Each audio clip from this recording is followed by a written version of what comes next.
आज बहुत सुंदर सा उपाय है, बहुत सुंदर, शायद आपकी जिंदगी में सबके काम आए, सबके काम आए। और नवरात्र में भी अगर आपकी कोई कामना है, आपकी अगर इच्छा है, आपका मन है, तो जगत जननी की आराधना करो। जिसको प्रैक्टिकल करना है वो यहां से जाकर भी कर सकता है, कहीं पर भी कर सकता, करना जरूर। कहीं सीवर वाला हमारा झूठ तो नहीं बोल रहा, इसलिए प्रैक्टिकल करते रहना चाहिए। इतने सारे पकड़ाए हैं, इन्होंने भी तो प्रैक्टिकल करा, तो फल मिला कि नहीं मिला? करो। कहीं सीवर वाला झूठ बोल तक तो नहीं गया, प्रैक्टिकल जरूर करो।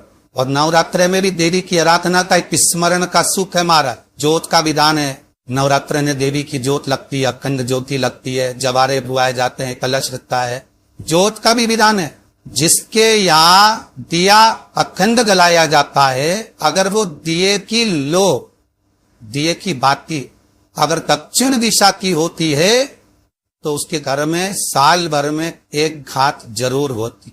जब दिया अखंड जलता है, उसकी बाती का मुख दक्षिण का नहीं होना चाहिए। अगर आपने देवी भागवत का स्मरण करा हो, देवी भागवत को अगर सुना हो, तो देवी भागवत में स्पष्ट किया गया कि पूर्व की ओर मुख करा हुआ दिया, अर्थात पूर्व की ओर ज्योत जो जलाई जाती है वो संपदा की वृद्धि करती है। पश्चिम की ओर मुख कर जो ज्योत लगाई जाती है महाराज, वो वैभव को देती है। और उत्तर की ओर जो मुख कर ज्योत जलाई जाती है, उत्तर की ओर जो ज्योत का मुख रहता है, वो आयु की वृद्धि करती है, घर में अकाल मौत को रोकती है। दक्षिण की ओर ज्योत ना लगा, अगर आपको लगाना है पूरब की लगाए, पश्चिम की लगाए या उत्तर की है। और जितने दिन महारानी जगदम्बा जगतधात्री दुर्गा भवानी अब की बार माता जी घोड़े पर आई है, हर बार देवी पजर बदल के आती है। इस बार जो नवरात्रे आए वो घोड़े क्या, तो घोड़े पर जो देवी जी आती है वो समृद्धि को देने वाली आती है, लक्ष्मी की वृद्धि करने वाली आती है। जैसी घोड़े की रफ्तार होती है, उस रफ्तार से लक्ष्मी घर में आती है। मेरी माँ जगत जननी दुर्गा भवानी अब की बार घोड़े पर आई है, साल भर में इतना धन दे देगी कि आपने पीछे के 4 साल में नहीं कमाया होगा, इतनी मेरी माँ भंडार भर देगी। ये घोड़े पर आई है, कोई साधारण नहीं हो सकता। देवी भागवत में स्पष्ट किया गया, जब जगदम्बा मदर पर आती है उसका भाव अलग है, और जगदम्बा जब हाथी पर आती है उसका भाव अलग है, और जगदम्बा जब घोड़े पर आती है तो जगत को समृद्धिवान बना देती है, वैभव में कमी नहीं आनी। अब ये अले दुनिया के लोग अभी रोते हैं कि पैसा नहीं आ रहा, मेरी माँ अगर घोड़े पर आई है तो उसका सुख आपको जरूर मिले। एक जरा सी मिट्टी की दुकान भी अगर आप खोल कर बैठेंगे तो चांदी और सोना के बराबर कमाएंगे, इतना धन देगी वो माँ। और नवरात्र में भी अगर आपकी कोई कामना है, आपकी अगर इच्छा है, आपका मन है, तो जगत जननी की आराधना करो। पति और पत्नी में अगर क्लेश है तो जगदम्बा के मंदिर में मक्खन चढ़ा, प्रेम बढ़ जाए। आपको लगता है कि पति कोई अन्य स्त्री से लगा हुआ है या परिवार टूट रहा है, तलाक तक पहुंच गया है, तो माता के मंदिर में आप ध्वजा लगवाइए, उस ध्वजा पर मक्खन लगाकर लगवाइए, आपको लाभ मिले। यदि आपको लगता है कि बच्चे बहुत ज्यादा अपशब्द बोल रहे हैं, मुंह चला रहे हैं और प्रेम नहीं रख रहे, तो माता के मंदिर में लाल पुष्प, लाल चंदन और लाल चूड़ी माँ को समर्पित करिए, प्रेम बढ़ेगा।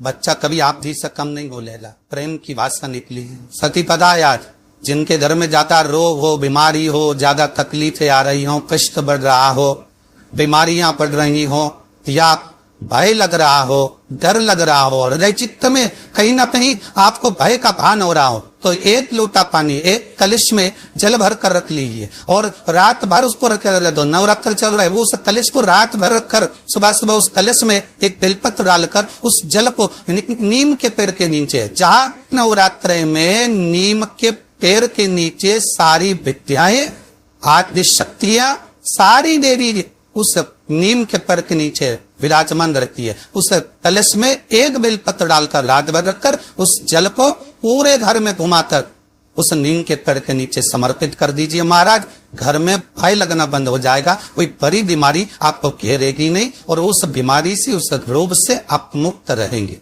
उस बीमारी से, उस रोग से आप मुक्त पाएंगे। अगर इस नवरात्र के अंतर्गत 9 लाल रुई और 5 श्वेत पुष्प, ये दोनों पर शिव महापुराण की कथा करेंगे, भगवान शंकर का चरित्र कथा है। अगर आपने देवी भागवत का स्मरण किया हो या भगवान शिव की पवित्र आनंद में कथा स्कंद पुराण के काशी खंड में अगर संगी बाबा ने वर्णन किया है कि किसी भी स्थान पर यदि हमारे घर में 2 शिवलिंग है नहीं है तो किसी अपने घर के गमले में बगीचे में 2 पार्थिव लिंग का निर्माण, 2 पार्थिव, उसमें एक शिव जी का स्मरण करें और एक में माता पार्वती जी का स्मरण। देवादिदेव महादेव के 2 स्वरूप 2 लिंग प्रकट करता है, एक पर 9 पुष्प लान और एक पर श्वेत पुष्प पाठ समर्पित करें, बाबा की आराधना करें, घी का दीप लगाएं, पूजन करें और बाद में उन शिवलिंग को और उन पुष्पों को विसर्जन किसी भी नदी में, तालाब में, बावड़ी में, अगर वहां नहीं विसर्जन कर सकते हैं तो किसी वृक्ष के नीचे उनका विसर्जन। तो शिवलिंग का निर्माण वहीं भी कर सकते हैं, एक शिवलिंग का निर्माण करें और उस शिवलिंग के पास में ही एक छोटा सा मिट्टी का ढेला रखकर मां जगत जननी जगदम्बा का भी पूजन कर। चैत्र नवरात्र में, शारदीय नवरात्र में, आषाढ़ी नवरात्र में, आदि पौष नवरात्र में हम जगत जननी जगदम्बा की जब स्थापना करते हैं तो हम कलश की स्थापना क्यों करते हैं? आखिर कलश में ऐसा क्या है? कलश के अंदर आखिर ऐसा क्या विराजमान है कि 33 कोटि देवता उस कलश के अंदर आकर बैठ जाते हैं? हमारा शिव महापुराण की कथा कहती है हमारा भगवान ओघरदानी शंकर स्वयं आद्य शक्ति जगदम्बा से कहते हैं कि जगदम्बा तू क्या चाहती है बोल? तो जगत जननी जगदम्बा कहती है कि जहां मैं हूं वहां शंकर है, यह आपने कह दिया, पर जहां शंकर है वहां पार्वती का होना जरूरी है। उसके लिए सिद्ध करने के लिए एक स्थान ऐसा बनाया जाए जहां पर शंकर विराजमान है और शंकर के साथ पार्वती विराजमान है। तो शिव जी ने कहा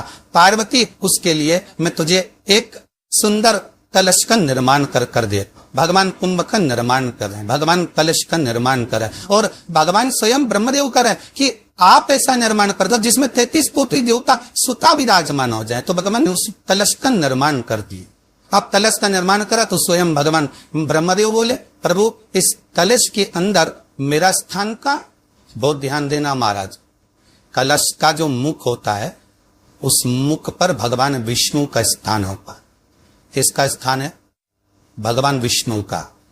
थोड़ा सा नीचे आओगे जहां से कलश का मुख दबा हुआ होता है वह जगह भगवान स्वयं शिव की होती है। किसकी जगह है? भगवान शंकर की।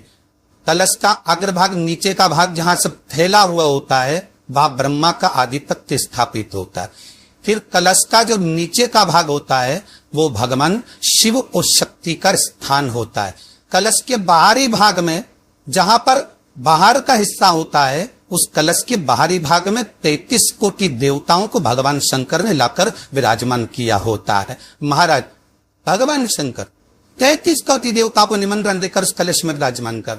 कितना सुंदर लिखा है देवी भागवत के अंदर कि जहां कलश की स्थापना होती है उस जगह पर किसी देवताओं को बुलाने की जरूरत नहीं होती। 33 कोटि देवता उस जगह पर स्वतः विराजमान हो जाते हैं। स्वयं 33 कोटि देवता स्वयं महाविराजमान। सही जीरे शिवलदा भाई रहें बड़े हाव से जीली जाना आर वर्षते सवेसते हैं लिए शेयर कर सकते हैं, ये शेयर करें और इसका हो तथा अल्लाह अपने जीवन उदाएगा, अपने जीवन को धन्य बनाइएगा, अपने जीवन को धन्य बनाइएगा। सभी को चाल बार हर महादेव, जय श्री कृष्णा, जय गोवा।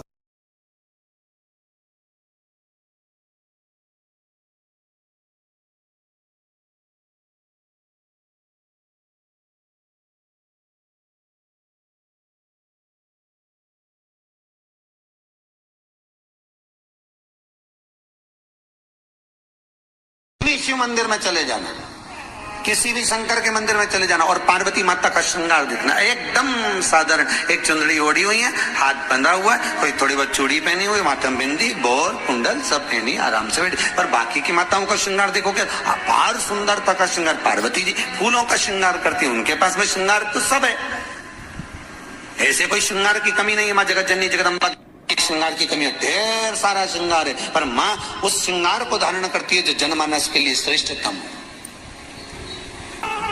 माँ श्रृंगार वो करती है जो जनमानस के लिए श्रेष्ठ हो। 9 दिन में एक दिन अगर घर में ज्यादा बीमारी फैल रही हो, कोई ना कोई बीमार पड़ रहा हो, तो 1 लोटा पानी सुबह स्नान कर कर घर के चारों तरफ घुमाकर नीम के पेड़ के नीचे नवरात्र में डाल देना। महाराज 3 या 4 दिन लगेंगे, आराम लगना चालू हो जाएगा, घर से रोग दूर हो जाएगा। शिव महापुराण की कथा कहती है, देवी भागवत कहती है कि माता का 9 दिवस तक स्थान नीम के पेड़ के नीचे रहता है। इसलिए आज भी दक्षिण दिशा में देवी की मूर्ति नहीं बिठाते, नीम के पेड़ को साड़ी पहनाते हैं, नीम के पेड़ का ही मांग भरकर मंगलसूत्र पहनाकर नीम के पेड़ का ही श्रृंगार होता है और नीम के पेड़ की ही पूजन होती है। दक्षिण दिशा में माता की मूर्ति विराजमान नहीं करते नवरात्र में नीम के वृक्ष की पूजन करते, क्योंकि देवी भागवत में स्पष्ट कहा गया, नवरात्रि तक मां जगत जननी जगदम्बा 64 योगिनियों के साथ में नीम में विराजमान हो जाती। 64 योगिनी। घर के अंदर बैठकर आप 27 मनके की माला जप रहे हो, घर के अंदर बैठकर 30 मनके की माला जप रहे हो, घर के अंदर बैठकर 108 मनके की माला जप रहे हो। आप जितने भी मनके की माला घर के अंदर बैठ रहे हो और जप रहे हो, उसका पुण्य आपको प्राप्त होगा, मना नहीं है, मिलेगा। पर रुपये में से 54, रुपये में से कितना मिल रहा है? 54, 25%। वही माला आप किसी मंदिर में, देवालय में, तीर्थ में जप रहे हो, उसका पुण्य मिलेगा केवल आधा, 50%, मात्र 50। महाराज, वही माला आप यदि पीपल, आंवला, समी, बेलपत्र, इन वृक्ष के नीचे अगर आप एक माला को लेकर बैठे हो और बिना आसन के, समी के वृक्ष के नीचे आप कोई मंत्र जप रहे हो, कोई बेलपत्री के पेड़ के नीचे मंत्र जप रहे हो, कोई आंवले के पेड़ के नीचे मंत्र जप रहे हो, किसी पीपल के वृक्ष के नीचे मंत्र जप रहे हो, तो वहां आसन लगाने की जरूरत नहीं होती। बिना आसन के अगर आपने एक माला का एक मन का भी अगर जपा है, शिव महापुराण कहती है, विष्णु पुराण कहती है कि 100% पुण्य आपके खाते में उस मंत्र का फल प्रदान कर देता है। उस मंत्र का, शिव महापुराण की कथा, लिंग पुराण की कथा, विष्णु पुराण की कथा, पद्म पुराण की कथा कहती है कि किसी वृक्ष के नीचे, जिन वृक्षों का गुणगान हमारे शास्त्र करते हैं, जिन वृक्षों का गुणगान हमारी पुराणे करती हैं, उन वृक्ष के नीचे अगर एक मंत्र का मन का भी फेरा जाए तो उसका पुण्य हजारों गुना प्राप्त हो जाता, आप रूप प्राप्त होता अपने आप।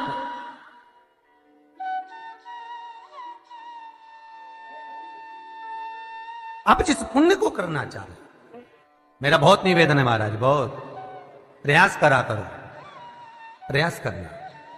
अगर हाथ के मनके की माला भी नहीं हो और किसी पीपल के पेड़ के नीचे 15 मिनट बैठने का मौका मिल गया, आंवले के वृक्ष के नीचे 5 मिनट बैठने का मौका मिल गया, किसी आंवले के वृक्ष के नीचे आप 5 मिनट बैठे हो, ओम नमो नारायण का मंत्र का स्मरण कर लो, ओम नमो भगवते वासुदेवाय का जाप कर लो, बस उसका फल 4 गुना, हजारों गुना प्राप्त हो जाता है।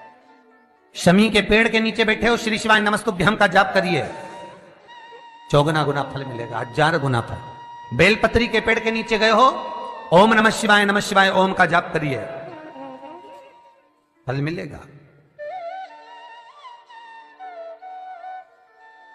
उस फल को हमें पाना है। शिव जी का पहला पार्वती के साथ अवतार है काल और काली, महाकाल और महाकाली, पहला होता। और द्वार पर चप्पल पड़ी होने के कारणवश वो लौट कर चली जाती है। बहुत ध्यान दीजिएगा महाराज, थोड़ा सा आपको बुरा लगेगा, लग जाएगा, और शिव पुराण है, जीवन संवार देगी तो अच्छी बात है, जीवन संवार दे तो अच्छी बात। मंदिर के द्वार पर हम जब चप्पल छोड़ते हैं, जिस मंदिर की चौखट पर चप्पल छोड़ी है, आप जितनी देर आराधना में लगे रहते हैं, उतनी देर तक आपकी चप्पल पर जितने लोग लांग कर जाते हैं, जितने लोग लांग कर प्रवेश करते हैं, उसका भी दुख आपके भाग्य में आता चले जाता है। ध्यान दीजिएगा जरा, चप्पल का भविष्य पुराण में पढ़िएगा कभी कि पादुका का महत्व क्या है, पादुका किस ओर उतारना चाहिए, पादुका को कहां रखना चाहिए। स्कंद पुराण कहती है जिस व्यक्ति पर कर्जा बहुत ज्यादा मात्रा में हो जाता है और कर्जा चूकता नहीं है, आप बहुत प्रयास कर लिए, करोड़ों रुपए का कर्जा हो गया, यहां से लिया वहां दिया, वहां से उठाया वहां दिया, वहां से उठाया वहां दिया, तो निवेदन है कभी मौका लगे कर्जा मुक्ति के लिए सारे वृक्षों में अगर कोई श्रेष्ठ वृक्ष माना गया है तो वो बट का वृक्ष माना गया महाराज। इसलिए प्रशासनिक कार्य के लिए, मानसिक टेंशन में, परेशानियों में बटकेश्वर महादेव का स्मरण किया जाता है। और यदि निवेदन करूंगा बहुत ज्यादा, यदि आपको कर्जा हो गया है, बहुत ज्यादा कर्जा हो गया और वो कर्जा चूक ही नहीं रहा, तो थोड़े दिन बड़ के पेड़ के नीचे आप बटकेश्वर महादेव के लिए 1 लोटा पानी, उसमें थोड़ा सा पिसा हुआ चावल पीस के गला लेना चावल को और पीस लेना, पीस के उस पानी में मिला लेना और मिलाकर उसमें थोड़ी सी हल्दी पिसी हुई डालकर बटकेश्वर महादेव के नाम से बड़ के पेड़ के नीचे अपनी कामना कर कर जो कर्जा हुआ है उस कर्जे का भान देते हुए, स्मरण देते हुए छोड़ दीजिए। महाराज 2 या 3 सोमवार एक ही जगह पर करना, 3 सोमवार बाद वहीं से बड़ के पेड़ की थोड़ी सी जड़ उठा लाना और उस जड़ को एक कोई धागे में बांधकर या तो अपनी गले में डाल लो या अपनी जेब में पटक लो, उसको थोड़े दिन पटक कर रखना, लगभग 2 से 3 महीना पटक कर रखो।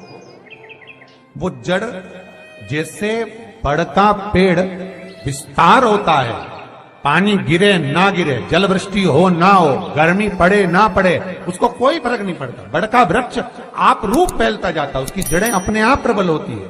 उसी तरह ये बटकेश्वर महादेव कहीं से भी अगर जड़ आपके पास में रखी है 1 महीना, 2 महीना, 3 महीना तक, तो ये जड़ अपने आप लक्ष्मी को पकड़कर खींच कर लाती है और कर्जे से मुक्त कर देती है। बटकेश्वर महादेव का स्मरण सुख का देना हो। बेलपत्री का वृक्ष किसका प्रतीक है? पार्वती का।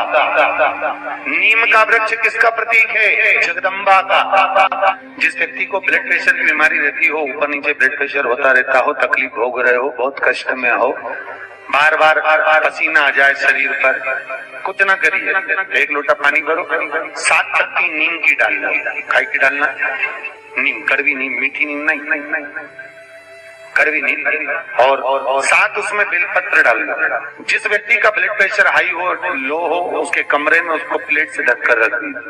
सुबह स्नान कर वही व्यक्ति जिसका ब्लड प्रेशर ऊंचा नीचा होता है उसको शिव जी को समर्पित करना।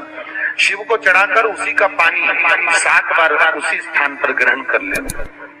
व्यक्ति का ब्लड प्रेशर बराबर हो जाता है। मात्र लगभग अगर सोमवार कर रहे हो तो 11 सोमवार करो, प्रतिदिन नियम से कर रहे